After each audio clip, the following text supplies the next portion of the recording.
Hello అందరికీ, welcome back to our channel recipe with Usha. ఈరోజైతే పచ్చి కొబ్బరితో కొబ్బరి బర్ఫీ లడ్డు అనేది చేసి చూపించబోతున్నానండి. తక్కువ టైంలోనే ఇలా లడ్డు అయితే ప్రిపేర్ చేసుకోవచ్చు. నోట్లో వేసుకుంటే వెన్నెలా కరిగిపోతుంది, అంత బాగుంటుంది ఈ స్వీటు. ఇది ఎలా ప్రిపేర్ చేసుకోవాలో చూపిస్తాను. కావలసిన పదార్థాలు: కప్పు పాలు, బెల్లము, కప్పు పచ్చి కొబ్బరి తురుము, జీడిపప్పు, నెయ్యి, యాలకుల పొడి. ఇప్పుడైతే ఎలా చేసుకోవాలో చూపిస్తాను. ఇప్పుడైతే స్టవ్ వెలిగించుకుని ఒక కడాయి అయితే పెట్టుకోవాలి. అందులోకి 1 టేబుల్ స్పూన్ నెయ్యి అయితే వేసుకుందాము. నెయ్యి ఇలా కరిగిపోయిన తర్వాత మనం జీడిపప్పులు అయితే ఫ్రై చేసుకోవాలి.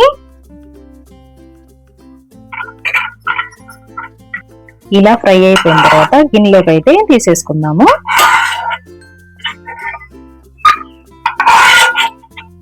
అదే నేతిలోకి కప్పు పచ్చి కొబ్బరి అయితే ఇలా తురుముకొని వేసుకోవాలి. కొబ్బరికి వెనకమాల అది నల్లగా ఉంటుంది కదండి, అదైతే తీసేసుకోవాలి.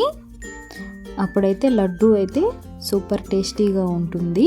అది ఉంటే కాస్త బరకగా ఉంటుంది. నేను ఫుల్ ఒక కాయ అయితే కొబ్బరికాయ అయితే తీసుకున్నాను. ఇలా అయితే కలుపుకుంటూనే ఉండాలండి, లేదంటే అడుగంటుకుంటుంది. ఇది అందులోనూ లేత కొబ్బరి. ఒక 2 నిమిషాలు ఇలా ఫ్రై చేసుకోవాలి.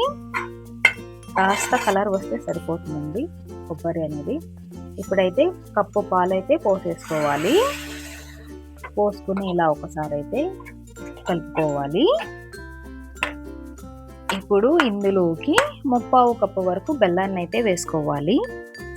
స్వీట్ ఎక్కువ తినేవాళ్ళు కప్పు అయితే వేసుకోవచ్చు. నేను 1/4 కప్పు అయితే సరిపోతుంది. వేసుకుని ఇలా అయితే ఒకసారి కలుపుకోవాలి. మంచి బెల్లం కలర్ఫుల్గా ఉంటుందండి. ఇదంతా ఒకసారి ఇలా కలుపుకోవాలి. ఈ బెల్లం మొత్తం కరిగిపోవాలన్నమాట. అంతవరకు ఇలా కలుపుకుంటూనే ఉండాలండి, లేదంటే అడుగంటుకుంటుంది. ఇప్పుడు ఇందులోకి ఒక చిటికెడు యాలకుల పొడి వేసుకున్నాము. వేసుకుని ఇలా అయితే కలుపుకోవాలి. ఇప్పుడు ఇది ప్యాన్కి సపరేట్ అయిపోయింది చూడండి. ఇలాంటప్పుడు స్టవ్ అయితే ఆఫ్ చేసుకుందాము. ఆఫ్ చేసుకుని ఇలాంటి ప్లేట్ ఒకటి తీసుకొని నెయ్యి అయితే అప్లై చేసుకోవాలి. ఇలా ప్లేట్కి అయితే నెయ్యి అనేది అప్లై చేసుకొని ఇప్పుడు ఈ కొబ్బరిది ఇందులో వేసేసుకోవాలి. పూర్తిగా చల్లారిపోయిందండి. ఇప్పుడైతే చేతికి అనేది నెయ్యి అనేది అప్లై చేసుకుని లడ్డు చుట్టుకుందాము. ఇలా లడ్డు చుట్టుకొని ముందుగా మనం ఫ్రై చేసి పెట్టుకున్నాం కదా జీడిపప్పు, అయితే ఇలా పెట్టుకొని ఒకసారి ఇలా అతుకొని లడ్డు అయితే రెడీ అయిపోయింది. అన్ని లడ్డూలు ఇలాగే చుట్టుకోవాలి. చూడండి ఎంత చక్కగా వచ్చిందో. త్వరగా అయిపోతుంది ఈ స్వీటు. మీరు లడ్డు ఇష్టం లేదు అనుకుంటే అదే నేతి పళ్ళెంలోకి అచ్చులాగా పోసుకొని చిన్న చిన్న పీసెస్ లాగా కూడా కట్ చేసుకోవచ్చు. అది కూడా చాలా బాగుంటుంది.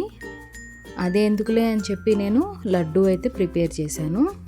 ఇది మటుకి చాలా అంటే చాలా సాఫ్ట్గా ఉంది. నోట్లో వేసుకుంటే వెన్నలా కరిగిపోతుంది, అంత బాగుందండి. మీరు కూడా ఒకసారి ఇలా ట్రై చేయండి పచ్చి కొబ్బరితో. నా వీడియో మీకు ఎలా అనిపించింది? నా వీడియో నచ్చితే లైక్ చేయండి, సబ్స్క్రైబ్ చేయండి, కామెంట్ చేయండి. మరిన్ని రెసిపీస్ కోసం నా పేజీని ఫాలో చేయండి. మరొక రెసిపీతో మీ ముందు ఉంటాను. Recipe with Usha.